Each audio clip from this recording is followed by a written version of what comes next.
Hello, everyone. I'd like to welcome you to this very special discussion. My name is Joe Lightfoot, and I'm a writer focused on the topic of community building. But today I'm in the role of moderator for a discussion between the philosophers Daniel Görtz. I'm here representing Hansi Freiheit. And David Long, between, as well as any creative tensions that may exist between David's approach to integralism and Hansi's version of Metamodernism. David Long is an integral philosopher, teacher, filmmaker, author, painter, producer, and MC. He's also the founder of the integral Emergentist revolutionary movement. I've been deep into David's work these last few months, and his extensive back catalogue of brilliant and entertaining videos have been expanding my philosophical horizons. Welcome, David. Great to be here with you. Man, I'm very excited to be here. Thanks so much for setting this up and making it happen. And thanks to you, Daniel, for showing up and holding up your side of it. I'm real excited to get into it. Fantastic. Also here with us is Daniel Görtz. He is a sociologist and friend and representative of Hansi Freiheit, who is the author of The Listening Society, The Nordic Ideology, and the upcoming book, The Six Patterns of World History. I've personally found Hansi's work to be positively psychoactive, and I'm really excited to explore that with Daniel today. Welcome, Daniel. It's good to have you here with us. And thank you, Joe, very much for inviting me. I didn't know about this whole context around you and the community in Thailand and the community building work that you do. I didn't know about David Long's work, and I'm excited to be in the conversation. Excellent.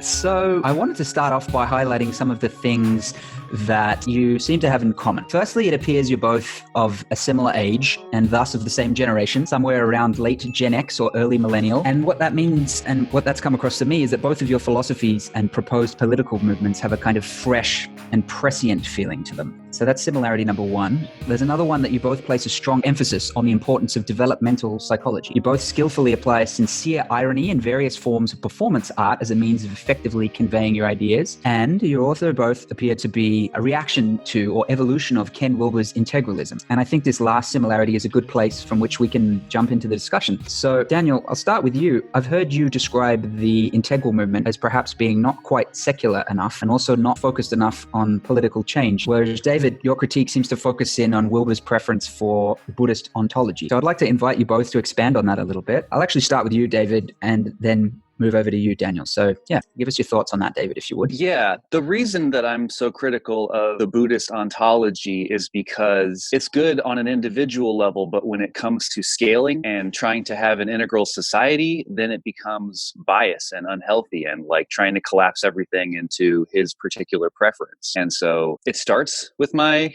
critique of Wilber because right now my main project is basically to start an alternative, emergentist, more revolutionary version of integral so that way we can get a healthy integral movement going. Ultimately, I'm interested in activism and changing things big picture, but right now it's starting with like cleaning up the house around integral and trying to find people who are on the same page around some of these important topics. And so I'm definitely interested in the activism big picture, like how can we fix the world? How can we use these ideas in a skillful way and make a difference with them as not just a criticism of Wilber? Yeah, and I've also heard you pay a lot of respect to Wilber. You've said that you've studied his work as closely as anyone over the last 10 years. You've absorbed most of his material. So it is kind of the transcend and include approach, even with his work. But there is a pretty marked difference, particularly in your emergentist approach versus Wilber's idealist approach. And I mean, that's one of the reasons that I'm excited to be in discussion with both of you, because I'm wanting to get clear just how aligned you are in that philosophical, ontological perspective, as well as the political movement part. So yeah, is there anything you wanted to add there, David, before we move over to Daniel's? Yeah, I mean, I certainly think that stuff is important. Like I came to integral through Joseph Campbell. So I was really excited when I saw that Wilber was also influenced by Joseph Campbell. And that's kind of where we get this pre-trans fallacy distinction. Wilber's making it in more of a developmental context, but he says that he's talking about the same distinction that Joseph Campbell was making. And so at first, when I was listening to Wilber talk, I was actually giving him what I call the transrational benefit of the doubt. I was hearing him talk about Buddhist ideas, and I'm like, okay, I like Buddhist poetry. I can get down with this,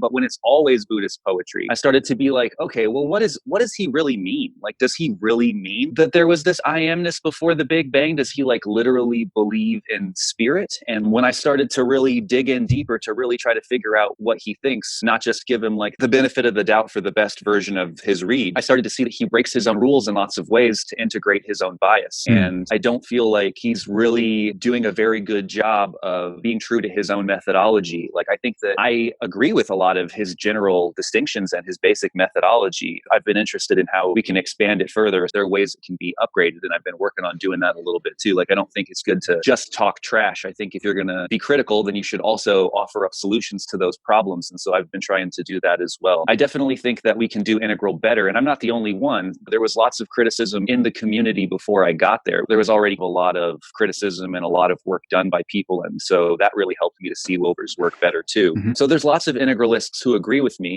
Daniel being one of them, I would say, in large part. And there are lots of schism movements that have happened out of the integral movement where people have been really excited by Wilber at first and then kind of outgrown him because they see the ways that he betrays his own theory. So while I'm very grateful to Wilber, and I definitely give him credit because, I mean, I'm taking up the integral banner, let's keep going with it. It's good to be true to his vision, but I think we can do it better. And so do a lot of other people. And so we're going to work on doing that. We're not like a trash talk movement. We're a let's get stuff done movement. So nice. Yeah. I'd just add that both of you do a bit of trash talking, and you do it so well, I might add. It's not your only thing, but particularly in the Listening Society, I enjoyed some of Hansi's takedowns very much. And particularly because after that, there was added a way forward. And you do the same thing, David. It's not just critiquing for critique's sake. It's a door opening to something new, a fresh conversation. So yeah, I really enjoyed that. So Daniel, have you got any thoughts on that idea? What was your relationship to Wilber and integralism? Yeah, where you're at with that now? I mean, obviously a very profound relationship. And if I had to name one writer, thinker, scholar that influenced me the most would be Ken Wilber, and one for which I had, and in many ways still do have, the most admiration. It would also be Wilber. I came across that stuff at a bit older age than many people do, and was 25 at the time, and read his books when they had already grown to a certain popularity, and I found the maps that I had been looking for. So very enthusiastic. I can bring up one of Wilber's books now many years later and look at them, and I will recognize the sentences because they were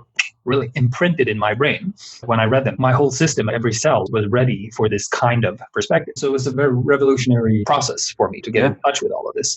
Trying to use these perspectives then, first I tried to use them in academia. I noticed they fucking work. Nobody in academia knows about them. You could go from seminar to seminar, from professor to professor, from area to area, and you could tell them things they didn't know, even though they were the experts. You could best all of your professors, almost. If they just gave you a chance, you could finish a sentence. So first I tried them there. Then I tried them as a map for political engagement. So I thought, okay, here's the integral perspective. I'm a sociologist. I'm a political thinker. I'm into philosophy, history, politics, the evolution of the state, and sociology, evolution of society, and more generally, the norms of everyday life and all of that. And I thought, okay, so we can use all of these perspectives to reshape society. And I started writing manifestos, I guess you could say. From an integral perspective, what would the future of society be? I was from Sweden, I still am.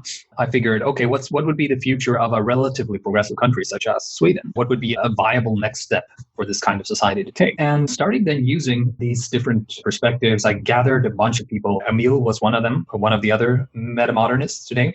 And we got a reasonably strong movement start, maybe a few hundred members in total. And we spread to different cities, spread to Copenhagen also. And we had people having meetings and these meetings being connected through online measures and so forth. And we had seminars. We influenced a political party in Denmark and so forth. But when Emil and myself worked with the political realm, with these maps, a bunch of pathologies became apparent after a while. So there were things that just didn't compute, things that didn't show up on the maps of Wilber's thinking, which isn't so strange if you think about it. I mean, he read a bunch of books and he meditated a whole lot. And then he went to a lot of discussions with a lot of interesting people. These maps were not created in the political game or the political arena. So they never got that feedback from the world.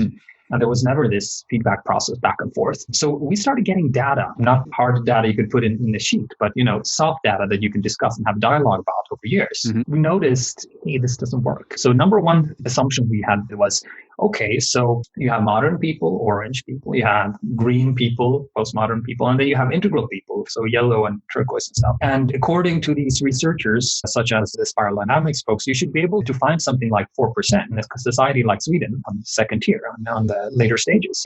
And we thought, well, and these 4% are going to have more in common with one another. You're going to find them to the left and to the right and center and outside of the political realm in many different ways. But they're going to have more in common with each other on a meta level, I guess, than they have with any of the particular first-tier positions. So we should be able to find these people if we send the right signals and organize them around the hybrids. We sent signals out. We did get response from people, but then the maps kind of broke down. I mean, people didn't understand each other. People seemed to fall in different categories and different lines of conflict that were recurring here. Some people seem more aligned with the spiritual inclinations of integralism, and others seem to be more aligned with the meta-theoretical and the complexity of this kind of thinking. And we also noticed that actually it was relatively rare that people would be representative of both of these sides. We also noticed a lot of these people were relatively intelligent and successful in society. So, I mean, at first we thought, yes, the maps are correct. We are getting all of these integralists. But there was a prevalence of magical beliefs that didn't make sense. And we could also see that there was a kind of process in which the more woo-woo side, the more magical beliefs would take over time. So the intelligent people and the people who had more content and were interested in doing more boring work would kind of be sifted out until you only had one big pot of magic. Did they go down with a fight, or did they quietly escape from the crystal circle? Rather the latter, actually. Okay. They all came over to my group. Yeah. And then looking then at the integral movement at large, which brings us to a basic critique of where this leads. There's something obviously wrong with where we've gone together. If we would gather a big integral crowd, a big crowd of integralists, you're going to find professors, social entrepreneurs, all kinds of impressive people. And let's say you have a room full of 200, and then you do an arm race and you say, okay, everybody here, of all the people here, who believes that there is divine force which knows its own direction and it's discovering itself and guides us and is pointing us together in a certain direction, in the evolutionary direction of spirit? And most people would raise their hands. And to me, that's a breach with the Darwinian code. I mean, you kind of resigned yourself to a higher force. Which a lot of these people are taking those kinds of things metaphorically, though, and there's like a little bit of confusion in it. But they're like, could I see it as the universe moving through me? Yes. Like, I don't know. Yeah, like, I can see there being... You're not wrong, David. And I know you're playing a bit of a devil's advocate here, but you would also agree with me that this is just the first step. There's a slide here, and the slide goes straight to hell. I do agree with that. I mean, that one first sounds innocent enough. I would say I can buy that. Like, I'm also on a metaphoric level. Then let's go with the next question. You say, okay, so let's say this energy can be tapped into and be sensed when we are at our highest states and we are at the most genuine. Like, okay, yeah, kind of, I guess. And then what would be a consequence of that? So let's say family therapy groups. So you do constellation work. You guys know about this, right? That you bring together a bunch of people and you role play a family drama, right? So in my mind, there can be something profound and intimate, subtle going on the level of depth psychology there. Because, I mean, of course, family patterns can be in people. But if you look at the presumption made by very many of the integralists in this context, they will literally believe that you affect the energy patterns of that family. And then why? Because Rupert Sheldrake something about morphogenetic fields. Morphogenetic fields, which is basically a theory about telepathic dogs. Yeah, that's right. And I mean, before long, things have gotten completely ridiculous. And it's not just there. Then you do a hand raise. How many here believe in UFOs? That's big right now. That's having a renaissance, isn't it? Right? UFOs isn't magic. So in theory, you could believe in them. It's just that if you have to deal with every hypothesis of such low probability of being true, then you could never get out of bed. You can do anything because then you have to discuss everything. So instead of discussing the solutions to the pressing problems, people within this highly developed, intelligent, highly competent community, they will believe in magic. They will believe that the most relevant discussion to be had is talking about whether or not the aliens are here and what to do about it, which is, to me, a complete waste of time. And here comes the really scary part. Once you slide into those, like, what ifs, what if you start actually literally believing that this life force is there? Well, and how do you know where that life force is coming from? What it wants? Well, somebody's going to be more connected to it than others. Well, how do you notice those? Well, cults begin to form around those dynamics.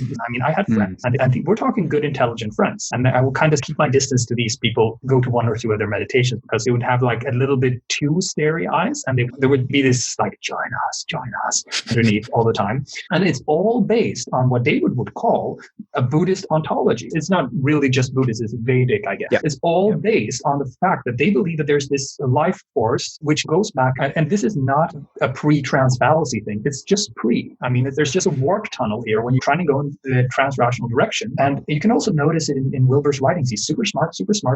And then he gets to when he talks about materialism and the modern worldview. And then he goes into a rant and he says, it's so bad, it's spirit, blah, blah, blah, blah, blah, blah, blah. So of course God is there. So what I landed in after all of these experiences was, first of all, a bit of trauma, lick my wounds, like, hey, I've been part of some crazy fish. And sorry, mom, you were right.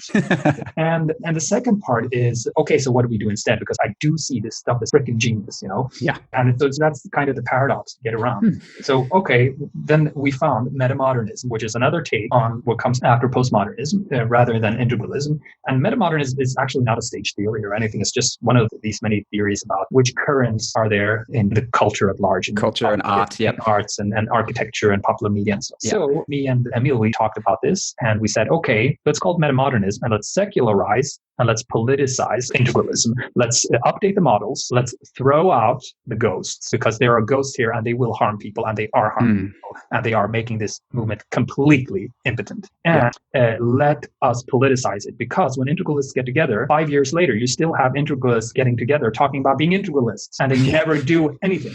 They never do anything. If we want to change the world, and these perspectives can change the world, if we want to change the world, we have to put it in the perspectives. We have to put the politics there so that when you do this stuff, you do change in the world. And then you get the feedback from the world and you don't go crazy and you don't kill yourself because people have also killed themselves when they go crazy over these things. It's a pattern I've noticed among friends.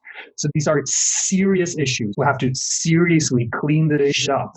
And then we have to take the gold and use it and connect it to the real world, to the real systems. And that's the political metamodernism we're working on. And I see, David, you're doing excellent work on your end towards the same goal. That was a powerful finish. David, you want to chime in for a minute there? I just wanted to say real quick, I think that we're on the same page about all this stuff.